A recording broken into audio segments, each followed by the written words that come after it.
B. Perkembangan anak-anak awal. 1. Perkembangan fisik pada masa kanak-kanak awal. Pada masa kanak-kanak awal, pertumbuhan fisik anak melambat dibanding pada masa bayi. Anak bertumbuh sekitar 6,25 cm per tahun dan bertambah berat badan sekitar 2,5 sampai 3,5 kg per tahun. Postur tubuh anak berubah, dengan perut yang rata, dada lebih bidang, dan lengan serta kaki yang lebih panjang. Otot dan tulang mengeras, membuatnya lebih kurus meskipun berat badannya bertambah. Selama masa ini, gigi bayi mulai tanggal dan digantikan oleh gigi tetap. Perkembangan intelektual pada masa kanak-kanak awal. Pertama, perkembangan kognisi. Pada masa kanak-kanak awal, anak berpikir konvergen menuju ke suatu jawaban yang paling mungkin dan paling benar terhadap suatu persoalan. Yang kedua, ada perkembangan bahasa dan bicara. Bahasa dibutuhkan untuk komunikasi dengan dunia luar. Tiap-tiap bahasa memiliki sifat-sifat tersendiri.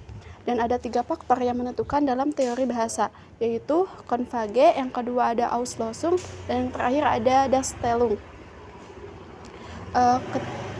Bagian C ada implikasinya pada pendidikan. Perkembangan bahasa dapat distimulasi oleh orang-orang terdekat seperti orang tua, saudara, pengasuh, guru, dan sebagainya. Perkembangan sosial emosional pada masa kanak-kanak awal. Banyak keluarga dan pendidik anak usia dini menekankan pentingnya perkembangan sosial selama masa kanak-kanak awal atau tahun-tahun prasekolah. Aspek-aspek perkembangan sosial emosional anak-anak prasekolah dapat menjadi bagian integral dari perkembangan area lainnya seperti perkembangan aspek kognitif dan perkembangan motor. 4. Perkembangan moral pada masa kanak-kanak awal dan implikasinya pada pendidikan. Dengan mengambil sudut pandang orang lain, akan membantu anak memahami apa yang benar dan apa yang salah. Para pendidik dapat membantu anak mengembangkan pemahaman moral dengan memberikan kesempatan untuk berinteraksi dengan kelompok sebayanya, juga dengan mendorong anak untuk berdiskusikan serta melakukan negosiasi tentang masalah-masalah yang terjadi antara mereka. Sebagai pendidik, kita harus sadar akan berbagai sudut pandang yang luas, serta mendasarkan interaksi pada hal-hal tersebut. C. Tugas-tugas perkembangan masa kanak-kanak awal. Menurut Hafigrus, fase kanak-kanak awal ini juga disertai tugas-tugas perkembangan yang perlu dilakukan oleh seorang anak dengan baik, karena dengan terpenuhinya tugas perkembangan ini dengan baik, seorang anak dapat menjalani fase berikutnya dengan lebih lancar dan menjalani kehidupannya dengan bahagia.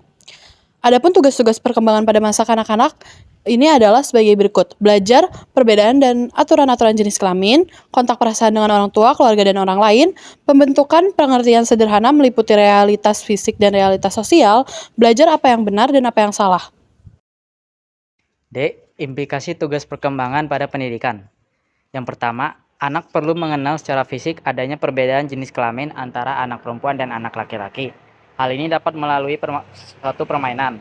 Dan selain itu, anak perlu diajarkan berperilaku dalam batas-batas yang disetujui masyarakat sesuai dengan peran jenisnya. Yang kedua, anak-anak perlu diperkenalkan pada keterampilan sosial sederhana seperti kapan mengatakan terima kasih, maaf, tolong, dan sebagainya. Selain itu, juga diajarkan membedakan apa yang benar dan apa yang salah. Dan yang ketiga, dengan bantuan dan bimbingan orang tua pun, anak diperkenalkan pada konsep-konsep sederhana tentang realitas alam, baik mengenai benda hidup maupun benda mati, serta cara kerja dan fungsinya.